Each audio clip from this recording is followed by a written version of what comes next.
This was also on the heels of the Trayvon Martin murder. He was a 17-year-old boy who was killed. He was unarmed and was killed by a citizen, actually, who was like a neighborhood watch person and had a lot of stigma and bias about young Black boys. So I kept saying someone should like bring therapists together that are Black to really help heal the community when these police brutalities and these violent crimes are happening. Within the first month, we had 10,000 therapists in this Facebook group, and it definitely was overwhelming. By the end of the first year, we had 30,000 people in this group, and they started telling me what they needed. And now they're getting these trainings, highly effective trainings that are usually $5,000 or $10,000. We're getting them for a fraction of the cost because we only make a fraction of the money that the average therapist in the United States of America makes on average. 9, 8, 7, 6, 5, 4, 3, 2, 1, 0.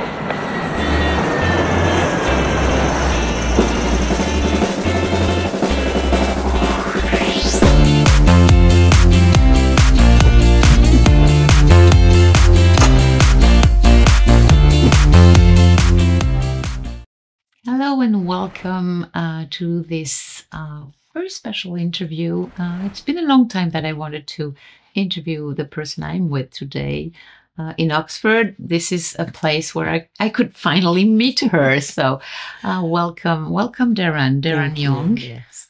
It's really a blessing and an honor to have you here. Thank you for accepting this invitation. Yes. So we're going to talk about, I don't know yet, but mostly, things I'm passionate about: trauma, IFS, racial trauma, and maybe our personal journey on this path. So, Deran, could you talk a little bit about your journey around trauma, because how you became so passionate about helping others and helping ourselves with trauma? Yeah, I would say most of my passion comes from lived experience of having multiple generations of trauma and not knowing how to resolve it or work through it in my family. My mother had 3 kids by the time she was 19 years old, and we struggled a lot with poverty and homelessness, and she struggled with addiction and untreated mental illness. What we now know, we thought it was, some kind of bipolar disorder, but we now know that she was actually having some psychosis as well. And so just growing up in my home, it was very chaotic, and I thought that was normal. I think that's kind of the epitome of trauma. Is it's so normalized often that you think this is just the way it is. And so I thought this is just the way it is. But I also knew that there were people who were supposed to be helpers. And in the Black community, especially in the communities of poverty, I realized that there weren't a lot of helpers there. And so I thought, what if I could be one of those helpers one day? What if I could learn how to specifically focus on my community and the people who are desperately in need of help? And so because I have an adverse childhood experiences score of 9 out of 10, Wow. I can really relate to a lot of the pain that people are experiencing. Mm-hmm. But you didn't really start with that at the very beginning. You come from another background, right? Yes. Well, my background is kind of a means to an end. I joined the military right out of high school. I was actually sleeping in my car. I was homeless as a teenager, and I drove to the recruiter's office and kind of begged to join the military so that I could have access to, funding for education for college. And so I joined the military at 18 years old. I had the wonderful opportunity of working in military hospitals and clinics. Mm-hmm. So I got to know medical terminology, anatomy and physiology, and just kind of how the healthcare system runs. And during that time, while I was working in the hospital setting, I was also going to school Monday through Thursday, 5 to 10 every night, and working towards my first degree in social psychology. And then the military actually released me. I had my first master's degree in public administration, and then they allowed me to do an educational leave of absence to get my master's in social work at the University of Texas. Wow, what a journey. It's been a journey. And in your journey as a psychologist, therapist, you encountered IFS, but not only. So Mhm. can you tell us a little bit what IFS brought to you and to maybe to you personally and to your practice? We're big fans of IFS. We've been translating Dick's books in French, so it's and it's really something that when I met IFS, I said, "Wow," you know. Yeah, I had that same experience or a very similar experience. I was seeking something that felt culturally like home. And so I actually went to Ghana, West Africa during my university studies at University of Texas. And I got to spend 2 semesters in Ghana. So I was there, for an extended amount of time, really wanting to understand my own cultural background. And when I got out of the military, I needed to really have a place to sink into for my own healing, that I'd kind of been running from my own trauma while helping others with theirs, as many therapists do. And so when I retired from the military, I was wondering, I was, trauma informed, as they say. I was trained in many modalities around trauma, but none of them got to the root cause of the trauma, especially intergenerational trauma and childhood trauma. And so I came to IFS actually as a client, and I'm very proud of that because I felt like I learned it from the inside out. And as I was transitioning from the military, there was a part of me that almost naturally wanted to go back to the 18-year-old girl that I was before I joined. Since this was the only thing that I knew as an adult, it felt very disorienting to have to go back and learn how to live life on my own. And so to have IFS in the group experience that I got to go to groups kind of intensively for 10 months, IFS group focused therapy. And it really helped me get to like some of the things that I just couldn't wrap my brain around, that I needed to really open my heart to. And a lot of our modalities are very head-based. It's very cognitive and intellectual. And there are things that are living in our body, things that I needed to energetically connect with. So it helped with your childhood traumas, but also intergenerational trauma? Yeah, it helped me see the parts of my mother and the parts of my, grandmother and my sisters that I didn't know were there before. And in IFS, as you know, internal family systems, we talk a lot about legacy burdens. And that, I have a network. I'm the founder of Black Therapist Rock, so I have a network of 30,000 Black mental health professionals. But the concept of legacy burden is our favorite topic within IFS because many of us are carrying them and we just didn't have language for it. So now that we have words and can really understand what that means to our community and to our families, it's a lot easier to navigate. So tell us a little bit about your Black therapist. Yeah. Oh, that's it? Yes. Yes. Because we were talking with, I've been interviewing Monica Williams, and she said that in Ottawa, for example, there was only like 5 or 10 racialized therapists. That was a real problem. So you're talking about 30,000? Yes. Oh, that's wonderful. That's amazing. So, yeah. I'm actually really good friends with Dr. Williams since we're both in psychedelic assisted therapy now. And she's been such a leader in that space. I'm really grateful for her work. She's in Canada, as you may know, and I'm in the United States of America.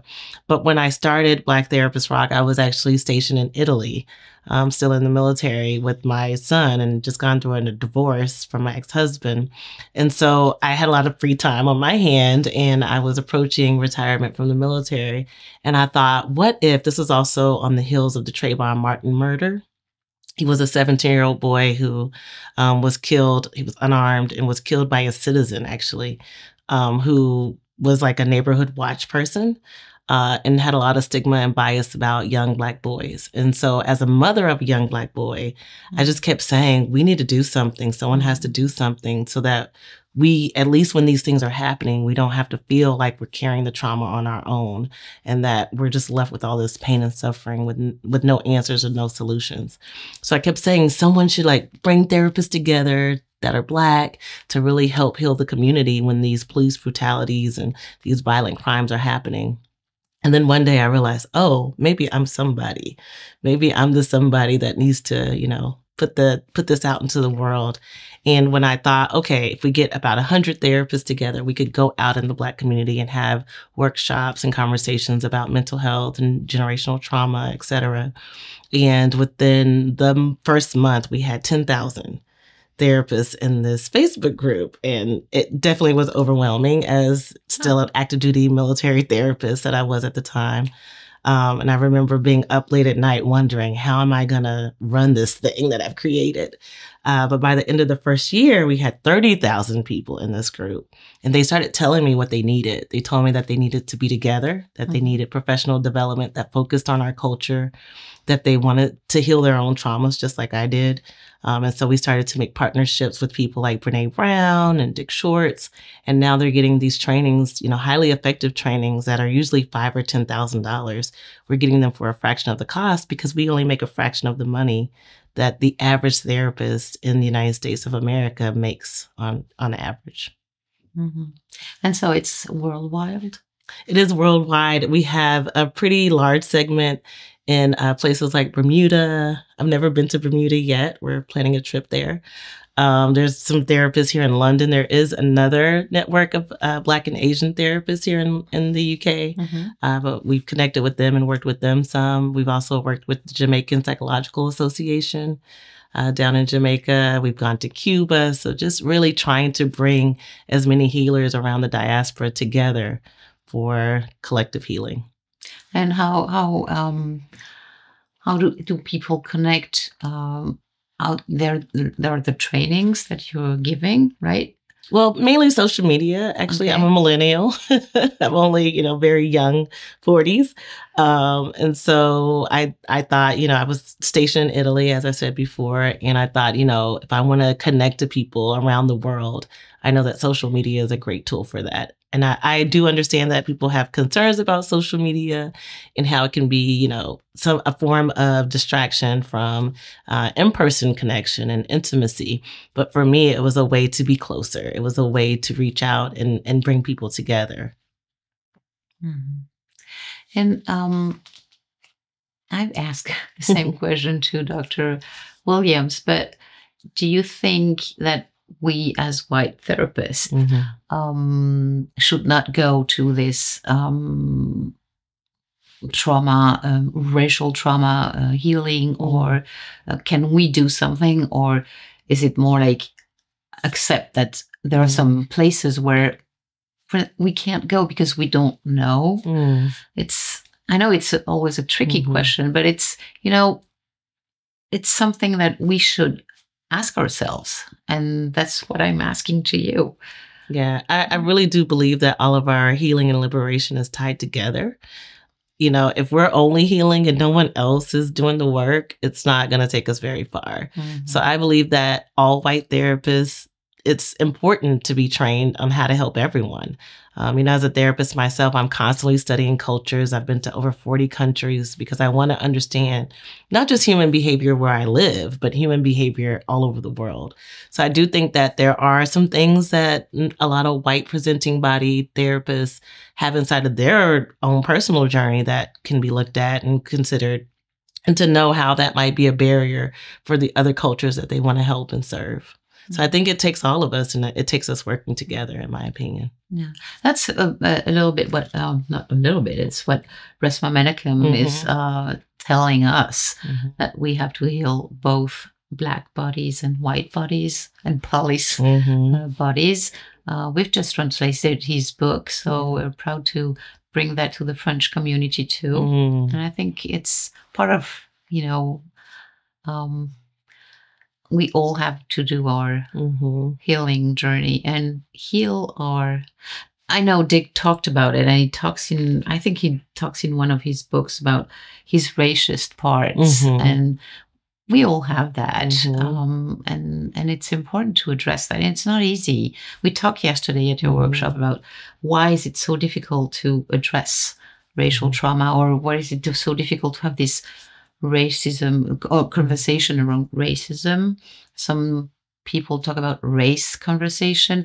In France, race is not like, it's not a same, it's kind of difficult to talk about race, but racism is a real subject, is a real topic. So why, according to you, what is it so difficult to have those conversations today? Yeah. After working with Brene Brown, I actually realized that what the cornerstone, the barrier that's holding us all back, all of us, is shame. These are not conversations that we're familiar with having. There wasn't a blueprint, if you will, on how to have them in a way that people don't leave feeling depleted or frustrated or hopeless. And so working with Brene, I've learned how to work with shame really well. My own shame first, being able to get in touch with that and explore it, and then helping other people do that. And it reminds me, what you just said, reminds me of a story when my sister, her first time out of the country, we went to Paris, and she was really, really surprised because all the guys were hitting on her. And she was like, "Oh, I've never had this before. I've never had, white men hitting on me. And this is kind of nice. It's kind of interesting." And I said, "Well, that's because we live in the United States of America, and race is so the default lens which we relate to each other through. So I'm grateful to be in places like the UK where people aren't just relating through the lens of race. I feel like there's other levels of identity where people are able to see past just the skin color. Just walking here, I've realized that, you can't tell someone's culture by looking at them. It's really deceiving to think, oh, I can look at you and tell you where you're from or, what you connect to. That's really, it's just not true. So being outside the United States of America has taught me so much. And it's why I continue to travel all around the world. And what is the country you feel the most safe, maybe? Because we talked also a bit, being safe is really important, but it's being safe enough. And I really do relate to that too. It's helping us being safe enough, whatever country we are in or whatever place we are in. What is your experience around that? Yeah, I would say the two countries that I've lived in, like I said, I lived in Italy and I felt very safe there. It has a lot to do with the fact that we have so many guns in the United States of America. You don't know who has them or where they are. We have school shootings, and that's not something that other countries have to worry about. And as a mother, it's something I'm always worried about. The state where I was born and raised, Texas and Florida, they're both known for being heavy on folks carrying guns. Many people in my family carry guns just on a regular, everyday basis. And as a military member, people think that I'm really familiar or comfortable with guns, but it's something that, it brings up a lot of fear for me, especially as a woman walking around different areas, at night or by myself. And so Italy, I felt really comfortable. And even more so in Ghana, I felt really just at home. I felt like the people looked like me. They talked like me. The food was amazing. The culture is so rich. The music, the people are so loving. So yeah, I would have to say Ghana is the number one choice for me. It's like home. Yeah, it feels like home. It feels like home. Yes. And that's when we feel that settling down and saying, okay, I'm here. Yes. Yes. And I've kept connections with the people there that I met. They're like family to me. I meet Ghanaians all over the world who embrace me as family. And it feels really good to be welcome somewhere. Yeah. And what about, so coming back to racial trauma, but also transgenerational trauma, what, like maybe transgenerational trauma, it's kind of a topic that is not always addressed. You don't really talk about transgenerational trauma in classic education. Why is that, you think? Again, I think it's shame. We don't even talk about trauma. We really don't talk about mental health much. Not, very forwardly. We're starting to. I think these conversations are starting to be more trending and more popular. One of the other things I think about is just emotional intelligence. Brene Brown says she did a poll or a survey, and most Americans couldn't even name 3 emotions that they experience on a regular basis. So if we're not talking about feelings, we're not talking about our experiences, trauma and mental health feel like even more of a difficult task. So I would say the shame, and I say shame stands for should have already mastered everything. If you're having struggles or challenges and you need help, it's difficult to ask for that because we live in a society, especially in the United States of America, where it's very individualistic, where we're expected to pull ourselves up by our bootstraps. You know, if you can't figure it out, there's something wrong with you. And there's just so much shame that we're working with and working around every day. So what is the best way to address shame? I think it's in community. Black Therapist Rock is very much based on what I call village mentality. We bring all of our trainings and our programs are for healing the healers. And it's all about being in community with one another and getting to know each other at a deeper level, beyond the titles, beyond the license, but really at the heart level. And you successfully managed to do it only with online communities. Yeah, well, we meet in person for some of the trainings. Our IFS training started in person. The training that we do at Brene Brown is in person. Many of our trainings were in person before COVID, and we're now working to get them back in person so that folks can experience that true intimacy that doesn't always happen online. So, and if I'm a Black therapist and I feel like I'm a little bit like alone, or can I join your community? Absolutely. We warmly welcome Black therapists, Black folks from all over the world. I would say start with our website, which is www.blacktherapistrock.com. And then if you're on Facebook, you can join the Facebook group. We also have Instagram. So between Facebook and Instagram, we have 150,000 followers all around the world, from Canada, Amsterdam. I mean, people really everywhere. And I want to know what life is like for the Black therapists around the world, in Kenya or in Paris or throughout France. Those are things that I really am curious about. So that's a great invitation to do to our audience. Yes. We have a lot of people living in Africa, coming from Africa, but there are also a lot of communities in Belgium, in France. So thank you for the invitation. Yeah, we would love to have you, whoever you are, wherever you are. Is there a last thing you want to share around your work, what you think is really important that people know about what you're doing? Yes, I would say, especially to Black healers all around the world, something that Restma shared with me and had really helped me liberate a lot of the shame that I had around being in a Black body. He said, you know, we're not broken, that there's nothing wrong with us. We're operating a system that's absolutely wrong. So to be able to externalize that, to say that it's not something internally, you know, that was something that I struggled with my whole entire life growing up, and in the military and in academic settings, and just not feeling like I belonged, and that somehow I was not okay. Who I was not okay. And so what I would want to share with folks is that you're fine just the way you are. And even if you don't feel that way, there are some African people who don't get why we have to talk about racism so much. If that's, you know, how you feel as well, that's okay too. If you don't identify as someone who's traumatized around race, you know, I welcome that experience as well. And I think somewhere in the middle, we can all come together and work towards solutions. Well, thank you very much, Deran. It was really nice meeting you and having a little bit of what you do and the incredible work you're doing around the world. So thank you for being on this earth. Being who you are. Thank you for having me today. Thank you.